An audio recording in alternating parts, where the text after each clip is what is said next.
Cuando en algún tiempo más veamos resultados, nuevos análisis del Censo de Población 2024 de nuestro país y veamos que una comuna supera en esperanza de vida en casi 10 años a otra comuna, un debate se va a volver a instalar en nuestra sociedad. No parece aceptable una diferencia de una década. Y probablemente se van a utilizar argumentos relacionados con la justicia social para intentar comprender el fenómeno. El problema no se agota ahí. Vamos a buscar responsables, vamos a ir a buscar culpables. Probablemente en el sistema de atención de salud.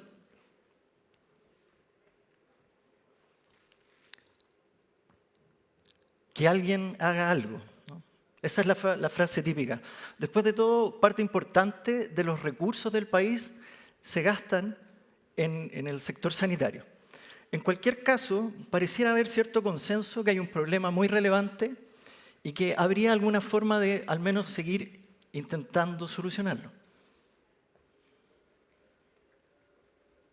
Chile tiene una esperanza de vida de un poco más de 81 años. Pero no nos moviliza tanto el saber que en otros sectores del mundo, incluso en nuestra propia región de Latinoamérica, hay países que tienen 10 o 15 años menos de esperanza de vida en promedio.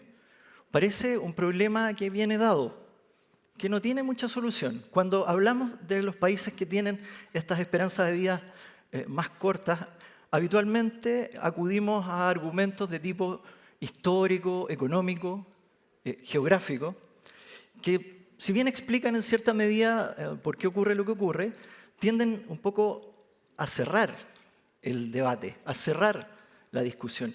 Y en cualquier caso, comparado con lo anterior, nos parece una cosa un poco más, un problema más lejano. Entonces, esta diferencia en cómo nosotros nos planteamos, abordamos, cómo nosotros nos indignamos frente a una situación que pudiera ser relativamente comparable, explica en parte por qué resulta muchas veces difícil comprender que la salud no es más que el resultado de los juegos de poder que existen entre distintos lugares y poderes dentro del planeta, ¿no? Es una explicación complicada, compleja, ¿no? Enredosa, lo que estoy mencionando, ¿no? Habitualmente estos temas tan enredados nos tienden a alejar, nos desafectan un poco y lamentablemente muchas veces nos tienden a paralizar. En una reunión social, cuando me preguntan a qué me dedico y digo que soy médico, viene la pregunta típica, ¿no? Y con interés me preguntan, ¿y en qué te especializas? Y cuando yo menciono que me dedico a la salud pública, esa mirada de interés cambia un poquito a confusión, ¿no? Un poco de incomprensión.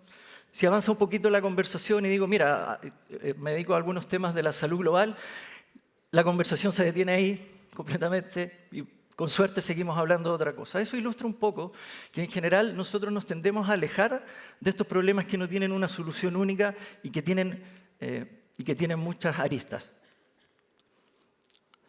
En un país cualquiera, nosotros entendemos que hay ciertas instituciones y personas que están encargadas de los problemas de ese país. Eso no ocurre a nivel del planeta.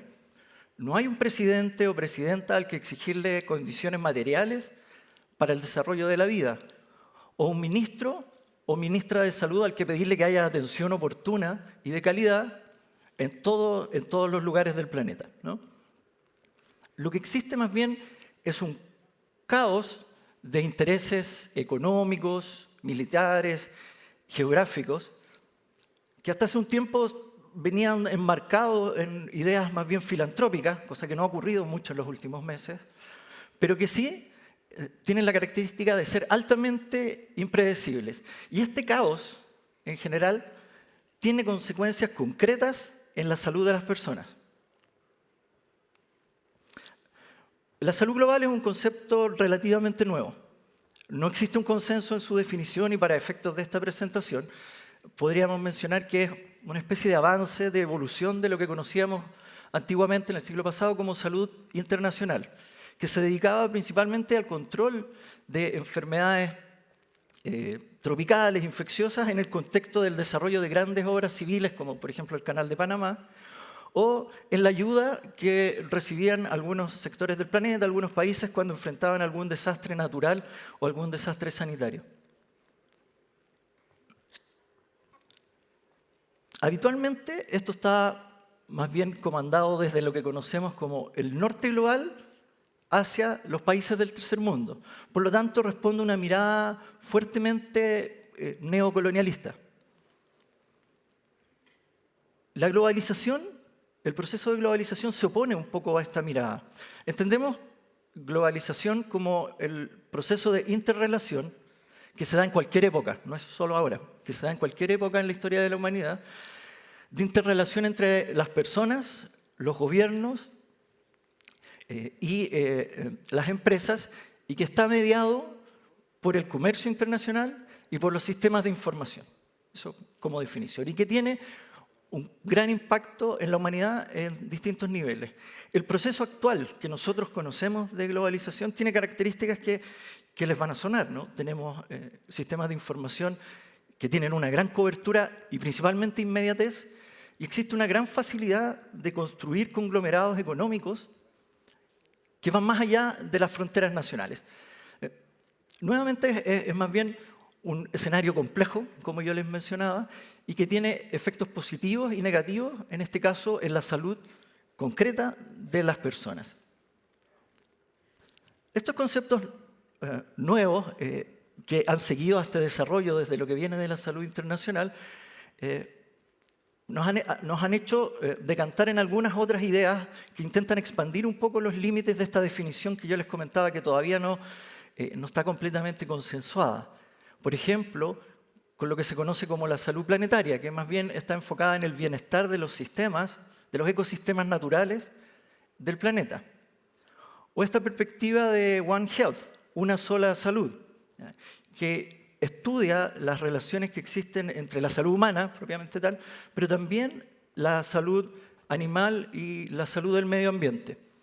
En general son conceptos tremendamente cambiantes en esta época y en la conversación habitual se superponen algunos marcos filosóficos y teóricos cuando se habla en el ámbito más bien académico, pero también se superponen cuando hablamos de herramientas de gestión, cuando hablamos de la gestión de la acción estatal y de la acción de los privados, y también en los ámbitos de la ciudadanía, participación social y activismo eventualmente.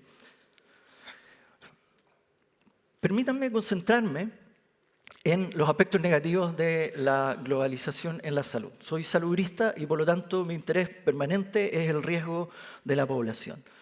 Desde la perspectiva de las enfermedades transmisibles, tenemos viajes mucho más frecuentes alrededor del planeta, mucho más rápidos, tenemos una cantidad de personas por kilómetro cuadrado como nunca se había visto en la historia, tenemos un cambio en nuestros sistemas de alimentación desde algo más bien basado en sistemas autosustentables, en la granja, hacia una producción industrial a escala global de alimentos y ese cambio en pocas décadas. Todo este escenario nos lleva a tener contagios mucho más frecuentes, nos lleva a que los agentes de la enfermedad estén más distribuidos alrededor del planeta y que las mutaciones y todo ese tipo de cambios que ocurren en el reservorio animal, especialmente con las aves, con los cerdos, pasen más fácilmente al ser humano, como hemos visto dolorosamente en los últimos años. Ahora, desde la perspectiva de las enfermedades crónicas, ¿no? Las crónicas no transmisibles, ya vimos que la esperanza de vida en el mundo está aumentando y por lo tanto tenemos un planeta más viejo, más envejecido. hace varios años ya, más del 50% de la población vive en asentamientos que podríamos considerar urbanos, en la ciudad, la vida de la ciudad, ¿cierto? Y medios tales como el cine y la televisión, pero actualmente las series, los videojuegos, las redes sociales,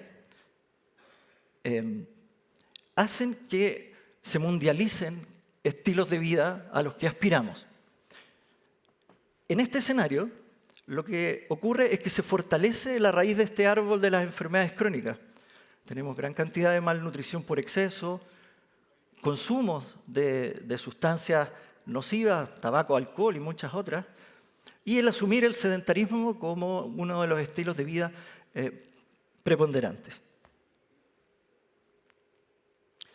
En este espacio hemos querido hablar de la empatía como un concepto transversal, entendiendo que viene de varias fuentes, ¿no? Y por lo tanto tiene definiciones bien específicas según el área desde la que se considere. Pero la vamos a usar más bien como un paraguas de sentido común. En salud pública nosotros contamos con una herramienta muy simple, muy básica, pero muy poderosa, que es la priorización en el uso de los recursos, que en simple significa beneficiar a alguien en desmedro de otra persona por alguna razón. ¿En qué parte de esa ecuación quisiera uno estar? ¿No? ¿Por qué aceptaría situaciones que en una primera mirada no serían favorables para uno? Quisiera compartir algunos ejemplos de los sistemas de salud en que la empatía juega un rol central, pero muchas veces no resulta tan evidente. Listas de espera, ¿no? Uno dice listas de espera y llama la atención de inmediato, los periodistas. Es un tema que cruza fronteras y que está presente en los sistemas de atención de todo el mundo. ¿Cuánto es justo, cuánto es razonable esperar por una atención?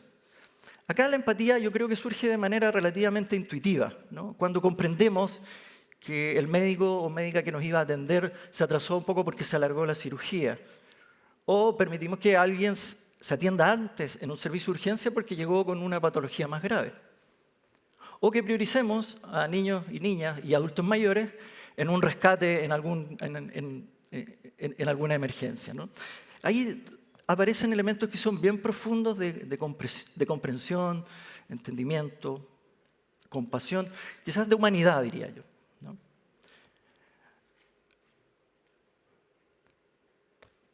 Lo importante acá es que cuando uno observa experiencias internacionales de países que quizás lo pudieran estar haciendo mejor, no son los tiempos necesariamente los que comandan lo que dice que este sistema funciona o no, sino más bien es la percepción de las personas respecto a la justicia de ese sistema. Y ahí aparecen temas relativos a la confianza y a la transparencia. Pensemos que esperar probablemente es una de las situaciones más desagradables en la vida, pero también con un pequeñito pedazo de información esa percepción puede cambiar. Entonces, voy llegando, ¿no? Entonces eso calma bastante la ansiedad. Es importante entonces hacer que los sistemas sean más eficientes y que den una atención oportuna y de calidad en los mejores tiempos posibles. Pero también resulta relevante trabajar los temas de transparencia y de justicia para que estos sistemas sean percibidos como una empatía legítima, ¿no? Medicamentos de alto costo.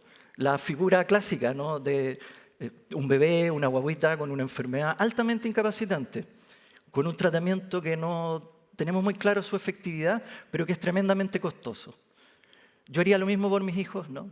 Eso es lo que decimos cuando vemos los esfuerzos que puede realizar esa persona, esa familia, por conseguir financiamiento, esfuerzos que muchas veces los medios de comunicación nos muestran.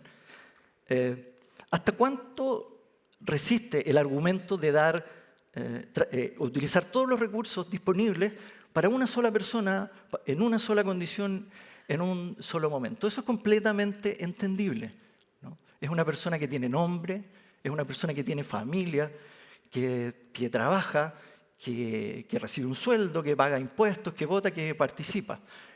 Versus ¿quién o quiénes? Los potenciales beneficiarios de lo que se podría hacer con esa gran cantidad de recursos. jóvenes que no van a adquirir VIH, bebés que no van a fallecer de virus respiratorio sincicial, mujeres que van a detectar a tiempo su cáncer de mama, adultos mayores que van a evitar una caída. El tema clave acá es cómo logramos empatizar de la misma manera con estas personas fantasmas, que no tienen nombre, que no tienen una identificación, un root, como decimos acá, que no tienen, que no pagan impuestos, que no reclaman, ¿no? Hay experiencia negativa en la historia respecto a haber privilegiado mucho el tratamiento para las personas que efectivamente estaban con un problema y no haber invertido en elementos preventivos. ¿Ya? Un ejemplo clásico es los primeros desarrollos de la pandemia de VIH. Salud mental. Para los que hayan ido en el metro se detiene, anuncian personas en las vías. Quizás muchos de acá han escuchado de parte de algunos pasajeros frases carentes de todo tipo de humanidad, carentes totalmente de empatía. Y eso está relacionado con lo que mencionábamos. Pareciera que es un problema que no tiene solución, que el suicidio en realidad no hay nada que hacer y por lo tanto nos desafectamos y podemos llegar a esos niveles incluso de crueldad. No todos los suicidios son causados por problemas de salud mental, pero sí una gran parte de ellos, y ahí hay cosas que hacer. El suicidio se ha mantenido relativamente estable en nuestro país en la última década, pero hay grupos de especial preocupación, como las mujeres jóvenes y los adultos mayores. Ustedes ven acá una iniciativa que está basada en evidencia internacional, en el uso de tecnología, es una línea de crisis, pero básicamente en la empatía, lograr orientar a alguien en un momento crítico para evitar que puedan seguir una trayectoria que eventualmente termine siendo fatal, ¿no? Y uno podría pensar, podríamos buscar también otras formas de comunicarnos con los grupos específicos, ¿no? Las plataformas. Hemos visto en las presentaciones hoy y en el resto de la semana que esto tiene un reverso, ¿no? El uso de las tecnologías y la creación a través de plataformas, de ambientes tóxicos y estresores que pueden gatillar problemas de salud mental, eventualmente llevar a un suicidio. ¿Cómo vamos a regular eso cuando estamos acostumbrados a regular cosas que son más bien de ámbito nacional? Y esto tiene un ámbito internacional. Están apareciendo iniciativas como lo que ocurrió en Australia que limitan el uso de redes sociales. Vamos a ver cómo se desarrolla aquello, pero siempre desde la perspectiva de esta empatía social de la que estamos hablando. Bien, he hablado de una mirada principalmente colectiva en el enfrentamiento de los problemas de salud, contraponiéndola un poco con esta mirada más bien individualista que pareciera ser hegemónica, falsamente hegemónica. La empatía tiene un espacio en la salud pública y en la salud global y lo va a seguir teniendo. Agradezco la invitación al Congreso. Quisiera invitarlos a conocer mi escuela, la Escuela de Salud Pública de la Universidad de Chile, donde mis queridos y queridas colegas allá, en distintas disciplinas, distintos enfoques, distintos saberes, se concentran en colaborar para tratar simplemente de mejorar la salud de la población. Invito a visitar la página y conocer las iniciativas que están ahí. Muchísimas gracias por su atención.